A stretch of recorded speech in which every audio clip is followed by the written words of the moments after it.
ने बैठे हमारे छात्र छात्राओं, आप सभी को ये 75वें गणतंत्र दिवस की मैं बधाई देता हूँ। आज अभी किसी भी कार्यक्रम के दौरान कांग्रेस क्यों गर्त में जा रही है? क्योंकि इसके पास ऐसे कार्यकर्ता हैं।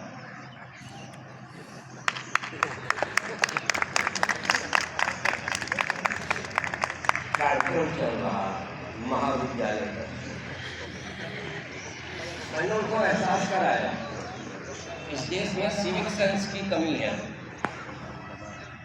और हमारे छात्रों में भी सिविक सेंस की कमी है, जिसका आज मुझे यहाँ प्रमाण भी मिला है। आओगे, लड्डू खाओगे, चले जाओगे, नौकरियाँ 100 निकलती हैं, फॉर्म लाखों भरते हो, 100 क्यों सेलेक्ट होते हैं? इसलिए कि क्लास में किसने पढ़ा है कायदे से, किसने जाना है, किसने समझा है, ये महत्वपूर्ण है। इसलिए यहाँ जो बताया जा रहा है, मैं जानता हूँ यहाँ 200 की भीड़ है, लेकिन 5 ही ग्रहण कर पाएंगे और वही 5 सफल भी होंगे। कोई भी कंपटीशन हो, 10% में ही कंपटीशन होता है। लाख है फॉर्म भरे तो केवल 10,000 ही देंगे, जिसमें 1000 या 100 सेलेक्ट होंगे। चलिए, हमारा संविधान कितना ताकतवर है और इस संविधान से हम कितना प्रभावित होते हैं, यह समझने की जरूरत है। हम आपको आज 11 दिसंबर 1923 के पहले सन 47 से लेकर 11 दिसंबर 23 तक लाते हैं। 1947 में जब भारत आज़ाद हो गया, 562 रियासतें जब विलय हो गईं पटेल जी के सूझबूझ से, तो 3 रियासतें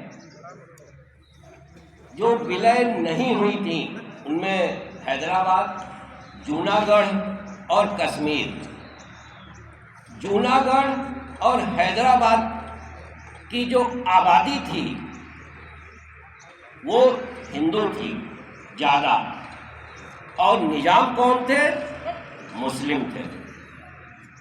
कश्मीर, जिसके शासक कौन थे?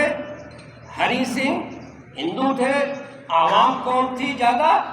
मुस्लिम थी। जूनागढ़ और हैदराबाद को तो मिला लिया गया, समस्या कश्मीर पे आई।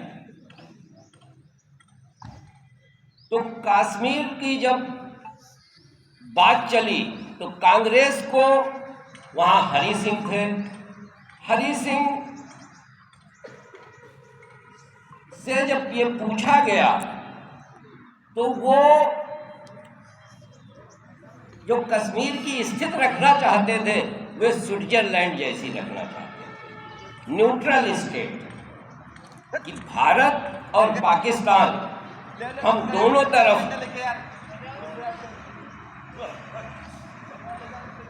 अब इनका सिविक सेंस देखिए।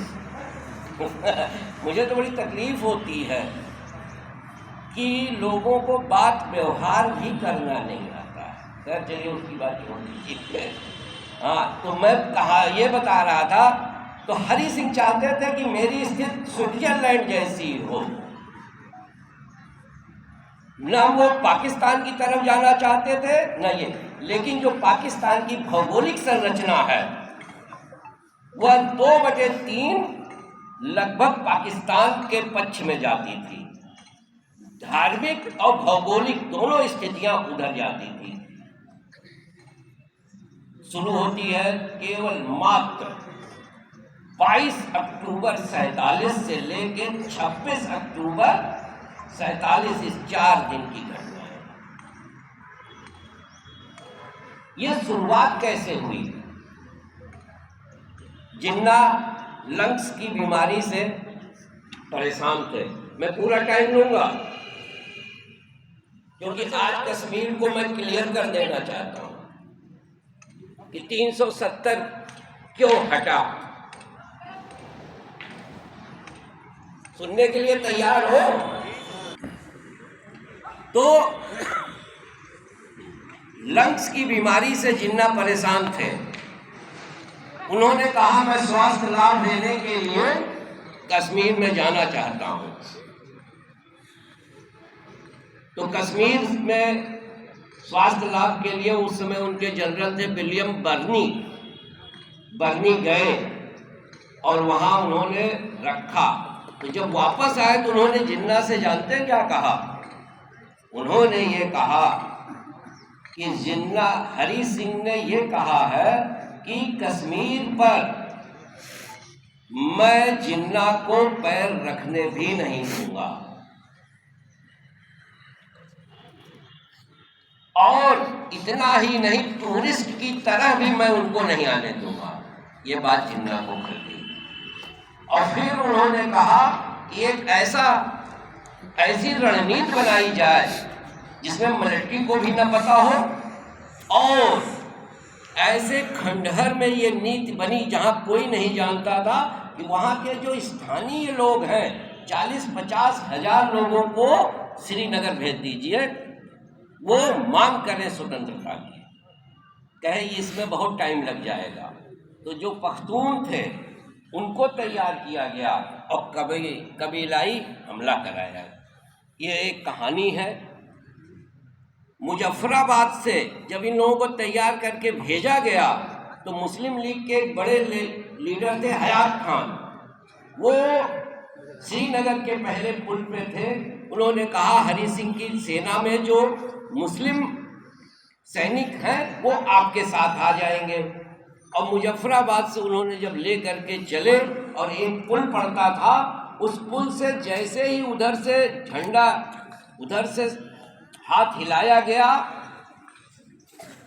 कि हरि सिंह की तरफ आप आ सकते हैं, उस पुल पे इतनी तेज गाड़ी चलाई हयात खान ने, जब वो पीछे मुड़ के देखे तो उनके पीछे कोई नहीं था। जब उन्होंने पता किया कि गए कहाँ ये कबीलाई, तो वो मुजफ्फराबाद में लूटने में मगन हो गए। तो केंद्र सैनिक तो थे नहीं, आए उनको पकड़ पकड़ के समझा रहे थे हयात खान कि ये क्या कर रहे हो? कहे पहले लूट ले फिर चलते हैं। और इस प्रकार से धीरे धीरे जब इधर हरि सिंह की स्थिति खराब हो गई थी, न ये पूरी तरीके से जान रहे थे, तो उनके महाजन थे और बीपी मेनन को भेजा गया 26 अक्टूबर को। बीपी मेनन श्रीनगर के जिस गेस्ट हाउस में पहुंचे वहां कोई नहीं था, उनको रिसीव करने के लिए कोई नहीं था। इसके बाद वो राजा से मिले, कुछ शर्तें उन्होंने रखी और उसी दिन आप समझिए कि कोई पूरा श्रीनगर एकदम खाली पड़ा हुआ था। हरि सिंह एकदम अकेले थे। उन्होंने अपने कीमती सामान को बांधा और रातों रात जम्मू आ गए 26 अक्टूबर की रात में। और बीपी मेनन 26 की शाम को जब पहुंचे एयरपोर्ट पे तो पायलट ने कहा अंधेरे में मुझे जहाज उड़ाना नहीं आता, उसकी ट्रेनिंग नहीं मैंने ली है। सुबह जा करके उन्होंने अपनी बात बताई, पटेल जी से बात कही। उस समय उनके जो मंत्री थे महाजन, उन्होंने आकर के हरि सिंह को ये कहा था। हरि सिंह क्योंकि रात भर गाड़ी चला करके आए थे, उन्होंने ये कहा कि यदि 12 बजे तक वो सोने चले गए। उन्होंने कहा यदि 12 बजे तक अपने दीवान से महाजन वापस नहीं आते हैं तो मुझे सोते हुए ही गोली मार देना, क्योंकि उनको लग गया कि इसके बाद मैं मुंह दिखाने लायक नहीं हूँगा। लेकिन घटनाएं बदली।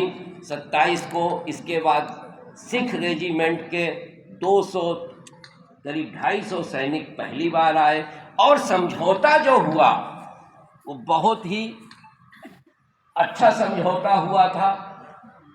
समझौता वही हुआ जो और रियासतों के साथ हुआ जल्दी जल्दी में। इसके बाद कश्मीर पे जो अपना सैनिक आई, क्योंकि आप विलय के पहले कश्मीर में हस्तक्षेप नहीं कर सकते थे, इसलिए भारत सरकार ने पहले विलय कराया, इसके बाद ये हुआ।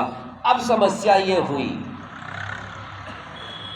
एक देश एक निशान एक विधान, यह आवाज उठाया सर्वप्रथम श्यामा प्रसाद मुखर्जी ने उस समझौते पे, क्योंकि वहाँ दोहरी व्यवस्थाएं थी।